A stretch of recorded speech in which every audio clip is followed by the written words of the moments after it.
10 tips to get all A stars in your A levels.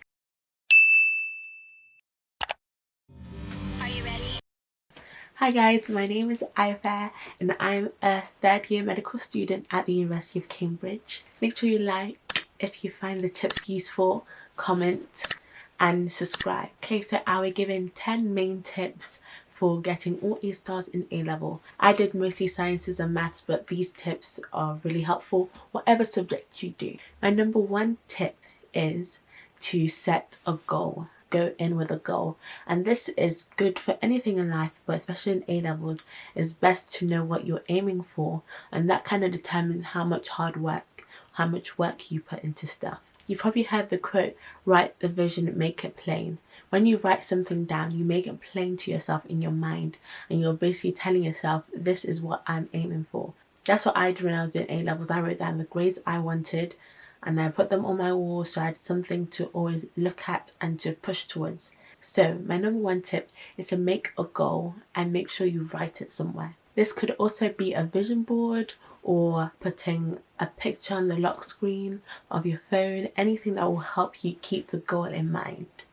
And my second tip, which is also just as important, is to keep a positive mindset.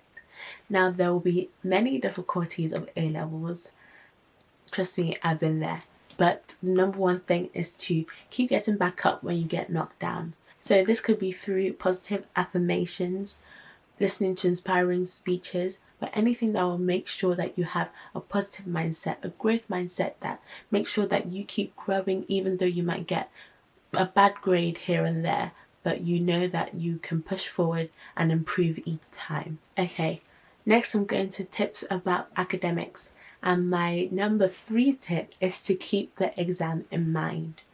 Your whole point of A levels, as much as they say they want to expand your mind and get you more interested in your subject, you're basically learning for the exam. If you learn for the exam, you save a lot of time because you're not learning stuff that are irrelevant or that will even come up in an exam question. But if you learn with the exam in mind, that kind of streamlines your learning and makes sure that you're learning what's important and taking out all the other stuff that isn't. So how do you work with the exam in mind? Number 1, use your specification. A specification contains everything you need to learn. Nothing more, nothing less. You need to make sure you know everything on that specification by the time exams roll around. And how do you know everything is to use it as a checklist. So use it as a checklist for things you understand, whether you've been through it, whether you understand it. Going through the specification, printing it out or having it digitally and then going through it and highlighting or ticking it off. Make sure that you've covered everything that needs to be covered before the exam. And specifications are also an amazing exam resource because all you need to know is from the specification and on the specification. So when you're making your study material, you just need to make study material of things that are mentioned in the specification or even explicitly put in the specification. And that's what I used to turn into flashcards and notes when it came to preparing my revision material. Next is past papers. Now, past papers and the spec are like this. You need to use them together. If you use the past papers and the specification together, you find some recurring patterns of questions where the answer is directly from the specification. Using past papers is also very important because you see the questions that keep coming up, so you know that those things you need to focus on and really understand. The mark scheme is also really important. That is the gold mine of A levels of any subject because it tells you exactly what they're looking for. The examiner's reports also tell you exactly what they're looking for.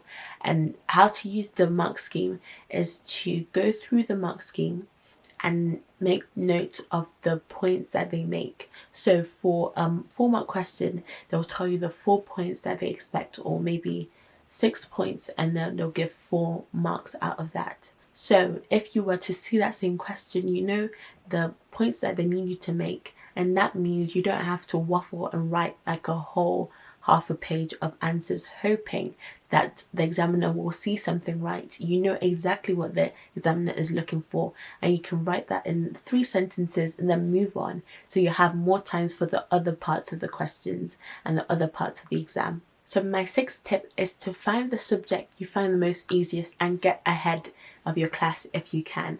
During 6th form study time, I would go through the exercises of maths, and maths is something I knew I could blast through and don't really have to, well, I knew when I used to be good at maths, I knew that I could go through quite quickly and I understood it quite well, so I didn't used to spend too much time on it, and I could just go through the exercise questions. So I was 2, sometimes 3 weeks in front of my class, so I could go ahead in maths, and that meant during class I could go even more ahead and then use other periods, such as when I'm at home, to do other stuff that is not studying, or dedicate time to more of my other subjects that I may have more difficulty in.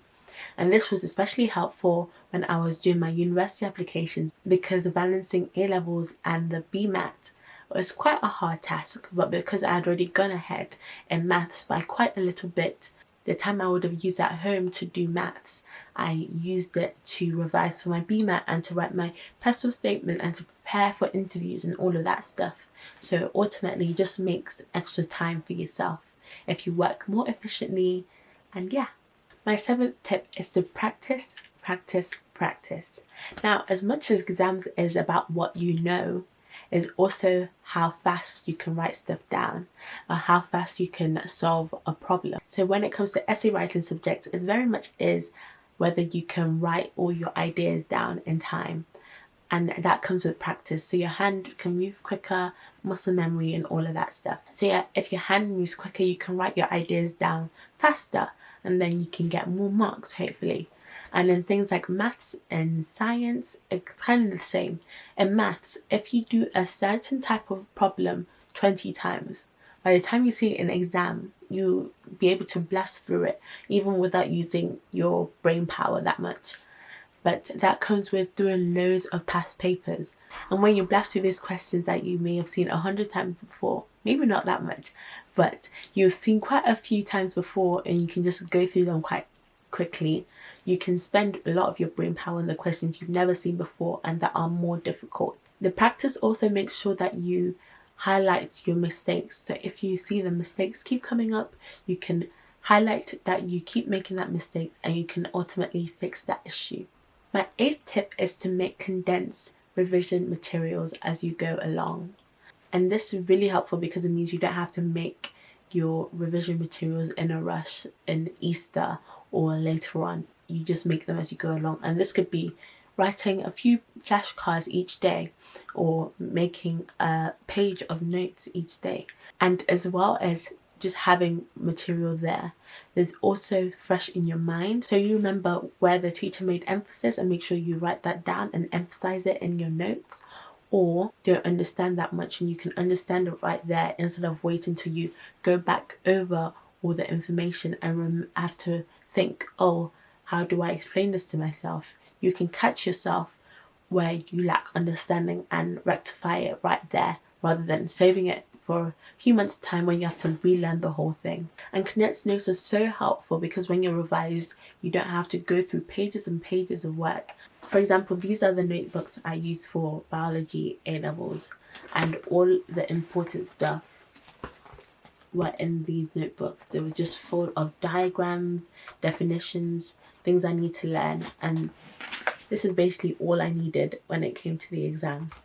Because I had done a few flashcards as well, and was doing the flashcards as I went along. So at the end of the day, I only really needed these key pieces of information because I was making notes as I was going along. And that leads me to my ninth tip, which is know how you learn. So whether you're a crammer or a slow burner, I wouldn't advise cramming for A levels, but some people do. But whichever one works best for you, do it. I am someone who hates stress, and I hate cramming for that reason. And I just hate especially when it's self-inflicted, and I could have been revising ages ago, but I just didn't. So I'm very much a slow burner, and when it came to A levels, I was doing work a little bit each day or each week, not every day, but a little bit each week. And I made sure when it came to the exam, I was already prepared and ready, because I was making my flashcards as I went along, making my condensed notes as I went along. And when it came to the exams, I was having 8 and 9 hours of sleep. I did not cram, did not stay up late. I walked to the exams, I walked home, I wasn't stressed too much. But yeah, so knowing how you learn, whether you're a crammer or slow burner, if you're a slow burner and you're having to cram, that is so much stress in your head. And that goes back to working with the exam in mind. What can you do each day to make sure that you're prepared for your task ahead, which is to get the grades that you want in your A levels? So my 10th tip is make time to enjoy yourself and do things that bring you joy. So in A levels, a lot of people burnt out. I'm really glad I didn't burn out too much, but with the amount of work and the amount of pressure you put on yourself to make the grades to get to university, it's a lot. So you need to make sure that you take time to do what you enjoy. Maybe you enjoy just sleeping or resting or dancing or singing. Whatever you enjoy, make sure you take time to do it, because that is time you'll never get back. At the end of A levels, you don't want to look back and the only memories you have is of you doing your work. Like, no. You need to do what you enjoy. As much as a lot of people make it seem like they're revising all the time or studying all the time, the more efficient your studying is, the less you have to do. The more work you do each day, that adds up, the less you have to do in the weekend, for example. So when you dedicate your time to do work, make sure you do it. And when you dedicate your time to have rest, make sure you take full advantage of rest, because you don't remember all of the nights studying. You remember when you had fun, you remember all the experiences you had, and you don't want to wish that you did more during your A levels than you were stuck inside studying, because studying is not fun all the time, but you just have to do it to get to your goal. So make sure that you reward yourself with things you can look forward to after the study session or in the weekend. And also have enough sleep. So those are my 10 tips. Make sure that you get all A stars in A level. If you have any more questions, make sure to write them below or get in contact with me on Instagram. That is where I reply the most. And comment down below what study videos you might want. I am thinking of doing a video on the individual subjects I did, so how you get A star in biology, how to get an A star in maths, especially biology. I have really good tips for that one. So comment down below if that's what you would like as well. And make sure you subscribe for more study tips, more vlogs, more lifestyle content. And yeah, thanks for watching. Bye.